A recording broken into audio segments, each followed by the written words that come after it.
can turn off these by doing this. And I can shut off my solar charge controller by doing this. I can even shut off my grid tie inverter by doing this.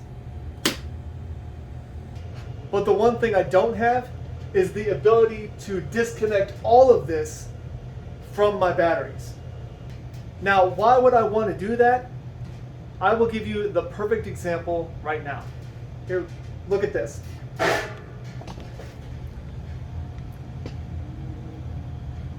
You see this cable right here? This cable is a 4-gauge cable. Everything else is either 2-gauge or 1-aught cable. And what I want to do is I want to switch this out with this cable right here. But in order to be able to do this, I have to physically disconnect the batteries from the rest of the system. And I want a much easier way to do that. So here's what I got. I bought your basic battery shutoff switch. And it's going to go right here. This thing is probably the simplest thing to install. On the back, you can see that there's 2 bolts. And you'll want to connect from your battery positive to 1 bolt, and then your other side will be connecting, and then this will be connecting to your bus bar. And so this would be in the on position right here. It shows that it's green. And then as soon as you shut it off, all it does is it basically terminates the connection between these 2 bolts. It's as easy as that. That's all this thing does. But this is a very safe way of disconnecting your entire system from your batteries. And then another thing I bought is this little hold down button. And what it's going to be used for is before I turn on my switch to power up my whole system again, I'm going to be pressing this button down. And what it's going to do is it's going to connect this resistor right here to my system, so that way when I switch on this switch, I won't be getting a big spark because it's powering up my inverter. So that's the plan. Let's go ahead and get started. Okay, it's time to turn off the entire system and disconnect the battery. You always want to make sure and turn off your solar panels to your charge controllers first. You never want to turn off your charge controllers without disconnecting them from the solar panels, or you'll have a real chance of frying up your charge controller.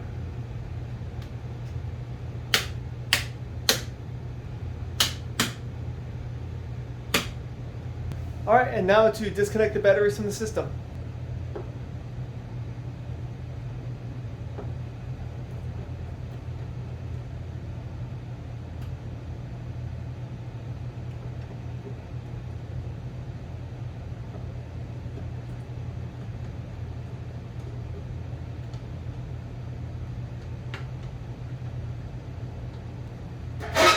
All right, now I'm going to remove this cable.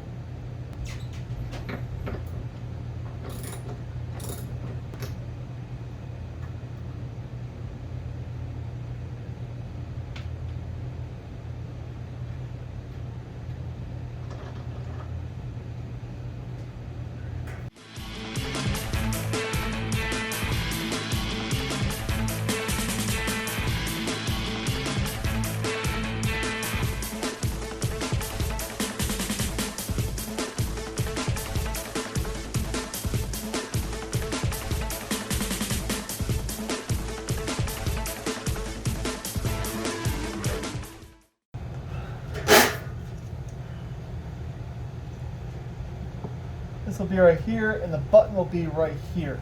That's kind of what I'm hoping. And then there's going to be a little tiny hole right here for 2 wires to go through and connect to these 2, and connect to this button with a resistor in the middle. So when I press the button, power will go through the resistor, connect the circuit, and charge up my inverter.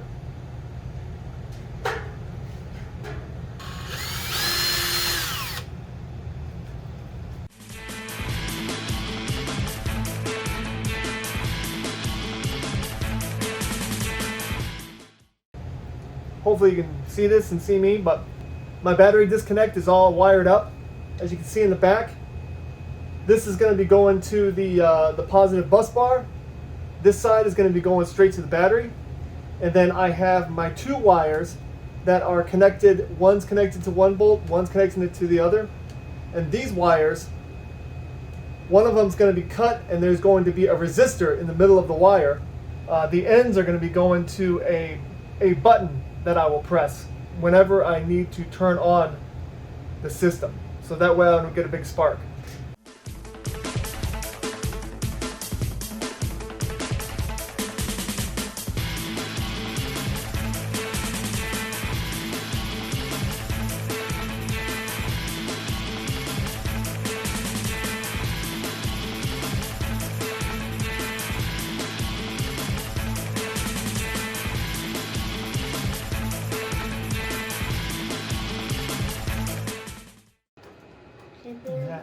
They've been doing it for a couple months. I've been doing it for about 6 months. Oh.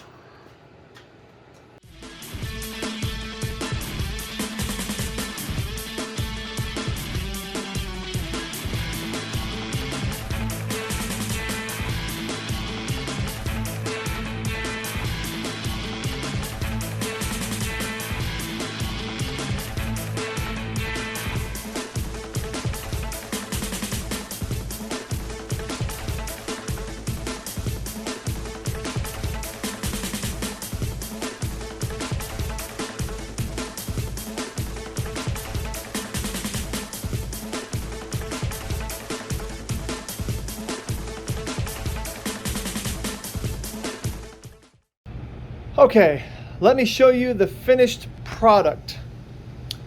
Well, the switch is finished. It's not completely done yet, but here's the battery switch, or the battery disconnect. Goes from my bus bar to the disconnect to the battery.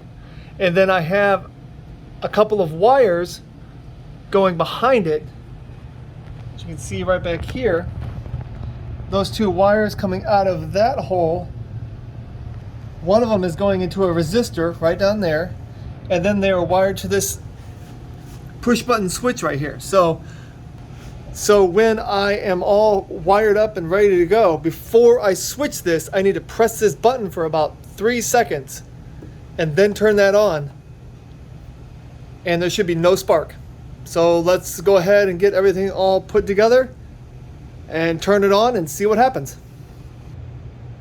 All right, when I connect this, there should be no spark because everything is still disconnected through the switch. Perfect. Press this button and we should get a small charge to the inverter.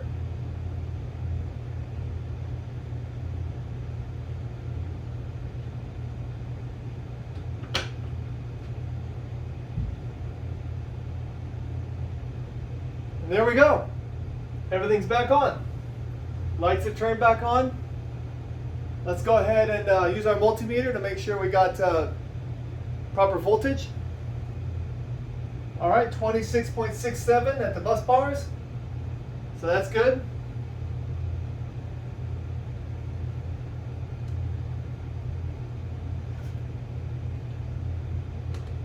Let's go ahead and plug in our Raspberry Pi. All right, let's go ahead and turn on our charge controllers.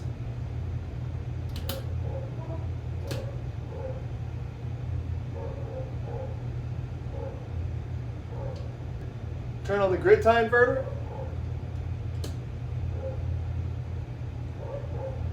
Turn on our off-grid inverter. All right, everything is back on. Charge controllers are on. Grid tie inverter is pushing electricity back into my house. Off-grid inverter is working just fine. And I would say that's it. So if you have any questions about what I did, please leave them in the comments.